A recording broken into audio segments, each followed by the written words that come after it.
Buen día para todos. Mi nombre es Diana Vargas, soy estudiante de fisioterapia de la Corporación Universitaria Iberoamericana. El día de hoy vamos a hablar sobre un tema relacionado con administración y gestión en salud. Entonces vamos a hablar sobre administración. La administración es la ciencia social y técnica relacionada con planificación, organización, dirección y control de las empresas públicas y privadas del sector salud, medio ambiente, recursos naturales, saneamiento básico, urbano y rural, innovación tecnológica mediante la optimización de recursos financieros, tecnológicos y humanos.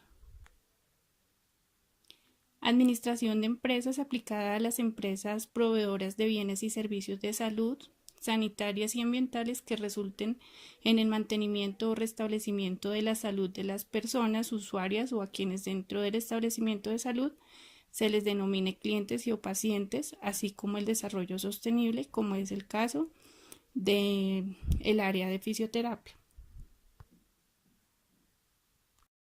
El proceso administrativo tiene unas etapas. Estas son planeación, organización, ejecución y control. Ahora vamos a hablar de cada una de ellas y sus subetapas. Vamos a empezar por planeación. Una de las subetapas de este es propósitos.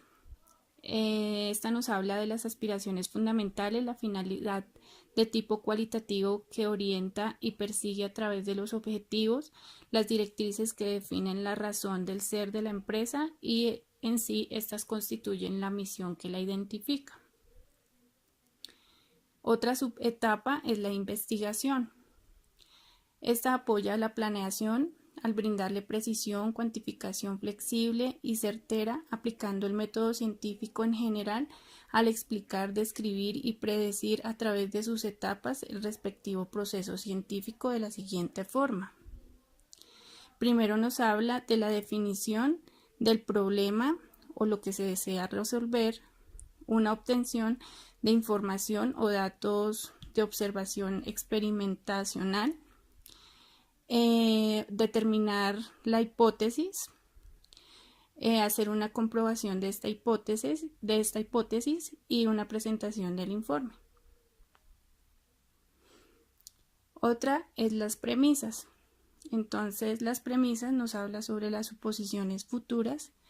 Las suposiciones futuras tienen unos cambios internos y unos externos. Dentro de los internos podemos encontrar las fortalezas y las debilidades, y en las externas las amenazas y las oportunidades. Los objetivos, entonces, son los resultados que se esperan obtener con distintas características. Estas características deben ser medibles, cuantificables, claras, precisas, específicas y alcanzables, y a su vez se clasifican en unas estratégicas o generales de toda la entidad a largo plazo, tácticos o departamentales a corto y mediano plazo, operacionales o específicos a nivel de sección a corto plazo. Y para esto, para determinar estos objetivos, se deben hacer unas preguntas claves de la administración, donde debe incluir un qué, un cómo, un cuándo, dónde y un por qué. Otra subetapa de la planeación es las políticas. Entonces, en nuestro caso, hay un ejemplo, como es la resolución del 1996 del 2002, en la cual se dictan las normas técnicas, científicas y administrativas para el funcionamiento de los centros de atención, tratamientos de rehabilitación integral que prestan los servicios de salud a personas con problemas asociados al consumo de sustancias psicoactivas o otras disposiciones. Este era solamente un ejemplo. Otra subetapa es que se debe tener en cuenta pues un programa. Este programa es un esquema que establece la secuencia de las actividades que se van a realizar, los objetivos identificando pues las actividades en sí, pues un cronograma interrelacionado y asignando pues actividades a cada una de las personas que participan. Otra subetapa de la planeación son los presupuestos. Entonces, el plan a desarrollar en términos económicos o monetarios, determinando el origen y la asignación de recursos para lograr los objetivos. Todo esto en un periodo determinado. Otras son los procedimientos, entonces es la secuencia para efectuar las actividades en orden cronológico, incluyendo el método, cómo llevar a cabo las tareas o rutinas de trabajo, estas expresadas por escrito o manuales, promoviendo pues la eficacia, limitando la responsabilidad, evitando la duplicidad y evaluando todo esto permanentemente. Otra subetapa de la planeación son los planes. Entonces, en los planes se habla sobre los esquemas resultantes de la planeación, existiendo observaciones como autorización, preparación, ejecución y control del mismo. Y ahora pasamos a la organización. La organización es el establecimiento de la estructura necesaria para la sistematización relacionada con los recursos mediante la determinación de jerarquías, disposición y correlación o agrupación de actividades con el fin de poder simplificar las funciones del grupo social que va a trabajar. La organización se caracteriza por una división del trabajo claramente definida. La organización tiene unos fundamentos básicos. Estos fundamentos básicos son de carácter continuo. Es un medio a través del cual se establece la mejor manera de lograr los objetivos del grupo social. Se suministran los métodos para que se puedan desempeñar las actividades eficazmente con un mínimo de esfuerzos.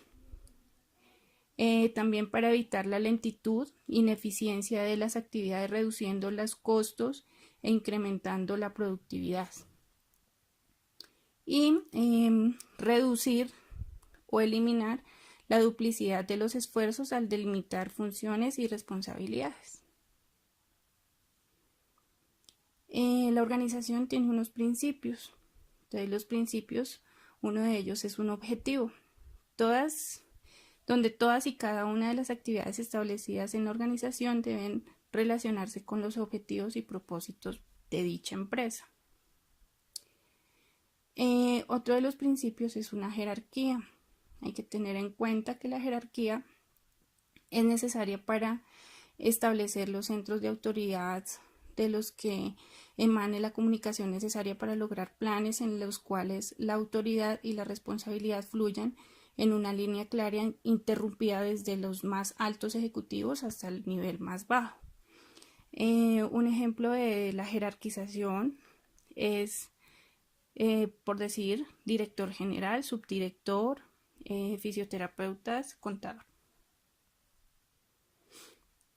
Esta también debe tener una dirección. La dirección es la ejecución de los planes de acuerdo a la estructura organizacional mediante la guía de los esfuerzos del grupo social a través de la movilización, comunicación y la supervisión. Esta también tiene unas etapas. Entonces, una de ellas es la toma de decisiones. En esta toma de decisiones se debe definir pues el problema. Para tomar una decisión, en básico, definir perfectamente cuál es el problema que hay que resolver y no confundirse con eventos colaterales.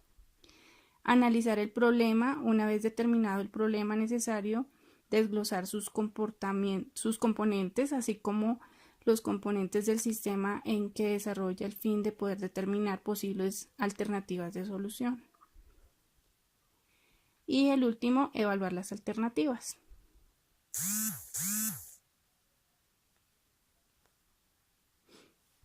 La integración.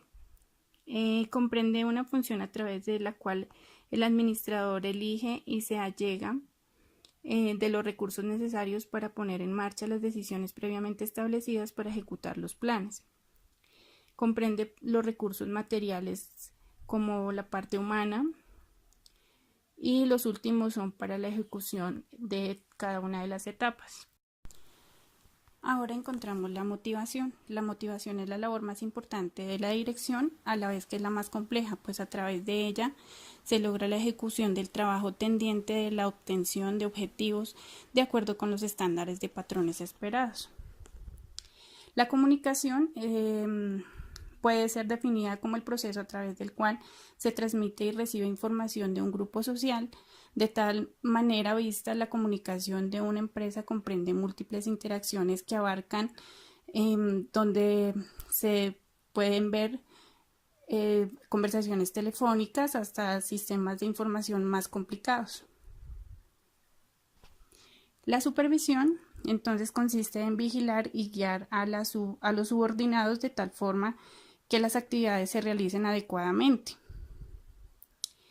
El liderazgo o supervisión es de gran importancia para las empresas, ya que mediante él se imprime la dinámica necesaria a los recursos humanos para que se logren los objetivos. Esta tiene como unos puntos especiales que son la productividad del personal para lograr los objetivos, la observancia de la comunicación, la relación entre jefe y subordinado, la corrección de errores y la observancia de la motivación del marco formal de disciplina. Por último, tenemos el control. Es la función del proceso administrativo mediante la cual se evalúa, mide o supervisa la ejecución de los planes para detectar y regular desviaciones con el fin de establecer las medidas correctivas necesarias conforme a los objetivos de las empresas en condiciones de eficiencia y eficacia. El control tiene unas etapas. Inicia con el establecimiento de estándares, una medición de resultados, una retroalimentación, un control y una corrección. Esto ha sido todo por el día de hoy. Muchas gracias por su atención. Feliz día.